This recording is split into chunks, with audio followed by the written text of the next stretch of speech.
Malam ini kita ngobrol nih dengan Bang Dinar. Satria Ladu ini autornya dari Portal Ladu ini. Ngobrol apa kita ini, Dang? Ntar ngobrol tentang Danau Sunter bilang orang halu lagi kita. Kenapa? Danau Sunter Iya. kenapa? Kali kalau ada relawan mas ini kita suruh masukin grup-grup itu. Langsung nyelam dia ke dalam. Iya.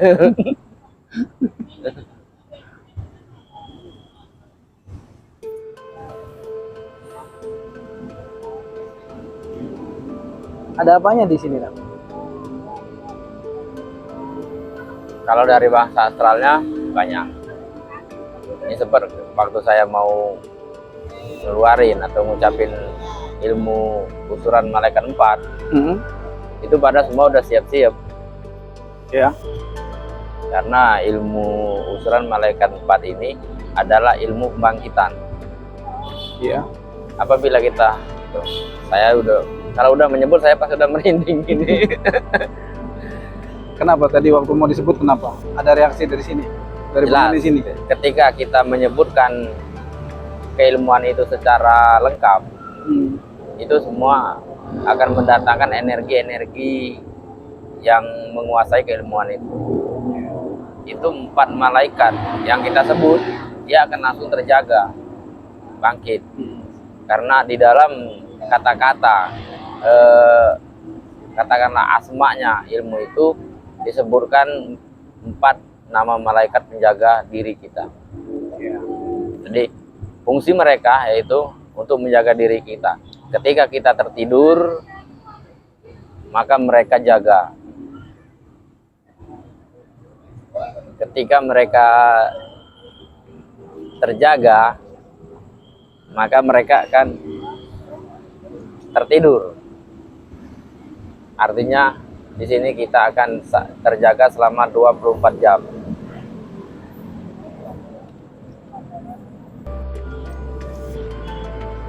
Jadi mereka langsung terjaga aktif. Apa yang akan mereka lakukan? Ya, ini kan ilmu pemanggilan. Ketika mereka aktif, otomatis mereka akan mengeluarkan energi masing-masing. Nah, dan mereka menganggap ini pemanggilan mereka karena ketika kita menyebutkan nama mereka, maka artinya yang menguasai keilmuan artinya sedang dalam posisi membutuhkan backup mereka.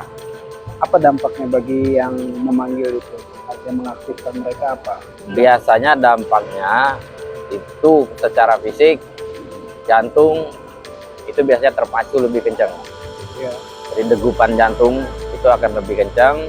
Kalau ternyata pemanggilannya hanya sekedar memanggil biasa, efeknya sakit kepala, merinding.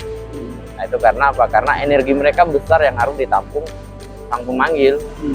Tuh, istilahnya anggaplah namanya malaikat, tapi kita anggaplah mereka unsur dari jin atau apa kan. 4 makhluk astral yang energinya besar itu datang sekaligus membackup. Nah, itu bisa kita bayangkan sebesar apa energinya. Setelah dibangkitkan dan aktif, apa fungsi mereka? Fungsi mereka yaitu melakukan penjagaan. Biasanya kalau mereka aktif, yang dijaga itu kelebihannya mempunyai gerak, ya, gerak refleks yang secara tidak sadar akan mereka lakukan. Ini katakanlah kalau dalam keilmuan lain mungkin dikatakan gerak ma'rifat atau gerak karoma.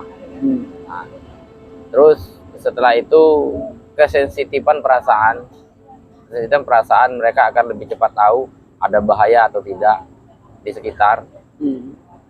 Kesensitifan terhadap makhluk astral, siapa yang hadir, siapa yang katakanlah hanya menonton, atau ada yang mau komunikasi, itu mereka akan cepat sekali merespon.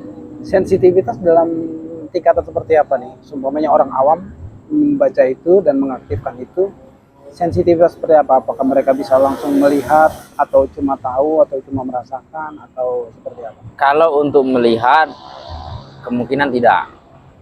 Tapi yang sudah dipastikan akan menyertai keilmuan ini adalah kesensitivan rasa. Rasa, intuisi, gerak, refleks itu sudah dipastikan karena mereka sendiri sudah menjaga semua sifat kita dan seluruh unsur yang berada di dalam diri kita. Itu saya sebagai pengalaman, sebagai pengamal ilmunya. Ini bukan kata-kata orang. Saya yang merasakan versi saya. Benar-benar berarti benar kata saya. Menurut orang lain belum tentu. Karena saya sebagai seorang pengamal ilmu itu. Baik, nah. Untuk aplikasinya, aplikasi seperti apa yang paling tepat untuk ini? Apakah untuk perang atau kondisi apa? Kondisi seperti apa sih dibutuhkan ini membaca ini dan mengaktifkan ini? Keilmuan ini apabila sudah sebatin, sudah menyatu dengan sang pemilik ilmu, maka dia akan aktif 24 jam pada dasarnya. Jadi dia hanya sebagai backup. Kita tidak bisa menggerakkan mereka seperti kita mempunyai kodam-kodam pendamping yang lain. Untuk bertempur, untuk menyerang, mereka tidak berfungsi seperti itu. Artinya mereka hanya pagar. Pagar defensif, tidak ya, ofensif. Defensif, ya, untuk bertahan. Tidak bisa dibuat untuk melakukan serangan? Tidak bisa. Cuma untuk menyerang balik mungkin? Ya, atau menahan untuk balik dan saja menyerang. Atau menyerang balik bisa? Ya, seperti itu. Ada berapa tingkatan untuk ini? Atau ada berapa penyatuannya itu dari tingkat yang seperti apa sampai tingkat yang paling tinggi itu seperti apa? Khusus untuk keilmuan Melayu, dia biasanya tidak menggunakan tingkatan karena dia ilmu itu murni, belum dirubah, belum dimodifikasi. Jadi artinya ya full itu bulat-bulat seperti itu. Mau tingkat dasar dibilang tingkat yang paling tinggi maha guru, tetaplah dia seperti itu. Bacaannya pun sama, aplikasinya sama. Karena ilmu ini akan diterima waktu pertama kali seorang murid itu berbaiat kepada gurunya untuk menyatakan dirinya sebagai murid. Jadi artinya ini fondasi keilmuan. Baiklah, kalau untuk pekerja lah, kita bisa katakan untuk pekerja yang mungkin keilmuan ini akan lebih berguna untuk mereka yang kerjanya di lapangan, atau bagaimana, apakah untuk pekerja kantoran atau yang kalau pekerja jalanan seperti mungkin di proyek atau mungkin jaga parkir atau apa, kan kemungkinan mereka untuk bentrok fisik atau konflik itu kan besar.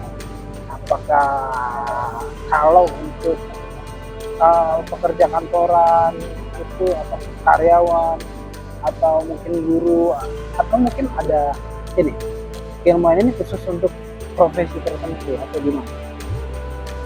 Kalau khusus untuk ilmu unsur malaikat 4 ini, dia sebenarnya multifungsi karena dia dasar, ya, karena dia adalah ilmu fondasi. Artinya setelah fondasi terbentuk, maka seseorang yang memiliki ilmu ini ya bebas, dia berprofesi sebagai apapun, baik itu sebagai seorang kantoran, orang proyek, lapangan, buruh bangunan, sekalipun pejabat tinggi, tetap dia akan aktif dan berguna dan sangat membantu. Apalagi persaingan pekerjaan yang notabene banyak menggunakan persaingan katakanlah hal-hal yang berunsur dengan bersifat gaib.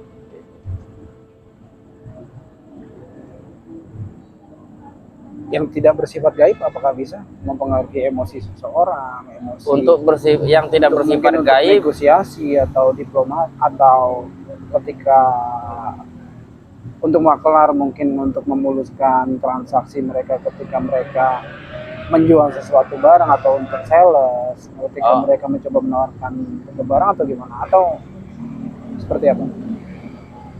Kalau untuk yang bersifat real, dia bukan hal yang seperti itu. Jadi untuk yang bersifat real khusus maka dia khusus untuk mengeluarkan gerakan, yaitu hanya bergerak dalam keadaan bahaya. Misalnya saat kita dibegal, saat kita berantem, dia arahnya ke ilmu kanuragan. Itu yang bersifat real. Itulah gunanya waktu pembangkitan itu, yang sudah menyatu dia akan mampu menggunakan gerak refleks untuk pertahanan diri. Ya bukan tidak termasuk dalam ilmu pengasihan, ilmu kewibawaan, penunduk, ya apa namanya, kerejekian, penunduk. Ya bukan ilmu seperti itu. Oke, baik. Lebih cenderung kepada konflik kekerasan lah ya. Ya, Pelindung. itu perlindungan diri. Pertanyaan penting nih yang sering jadi pertanyaan banyak orang, tapi mungkin mereka enggan atau segan untuk menanyakannya. Apakah bisa dites ilmu seperti ini? Bisa, khusus untuk gerak. Khusus untuk gerak? Ya. Pengetesannya seperti apa? Seumpamanya diserang tiba-tiba dalam kondisi acak gitu. Seumpamanya begini. Katakanlah setelah melalui pembangkitan, dia mulai ujian. Mungkin kalau di pramuka itu sebut jurit malam. Berjalan dari titik A ke titik B yang lumayan jauh, 1 km atau 2 km. Di titik tertentu akan diserang secara mendadak.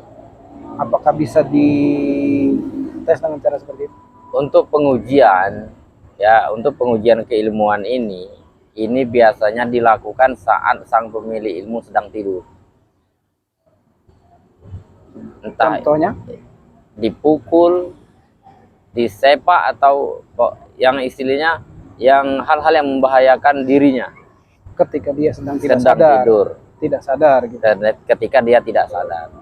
Apalagi kalau waktu dia sadar. Oh, berarti kembali lagi ke pertanyaan tadi, seumpamanya dalam satu waktu itu dites lah, dia berjalan dari titik A ke titik ke B, nanti temannya akan, atau orang suruhan temannya akan melakukan serangan acak. Ya, Dia tahu, dia pasti dia tahu dari titik A ke titik B, cuma kan nggak tahu kapannya. Ya, Mungkin dia pasti tiba-tiba tahu. dari Kayaknya serangan dadakan lah. serangan dadak. Itu biasanya ujiannya pun di tempat gelap.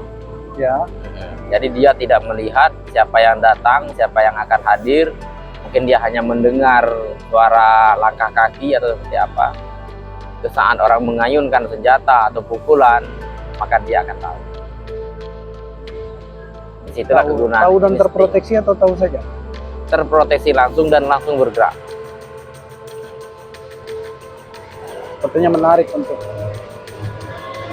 untuk mereka yang butuh perlindungan otomatis seperti ini.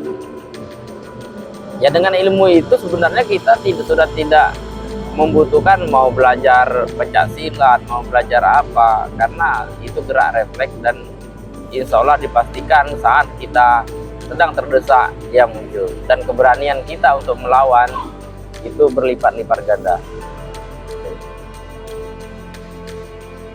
Kalau seumpamanya ada yang berminat untuk mempelajari ini, gimana caranya? Kalau yang berminat untuk mempelajari ilmu ini karena bukan sembarangan keilmuan seperti yang kita ambil di Google atau hasil download, maka harus benar-benar bertemu dan menggunakan syarat-syarat orang yang sudah dikasih amanat untuk menurunkan kepada orang lain, ataupun katakanlah memang seorang guru sah yang bernasab dari guru ke guru.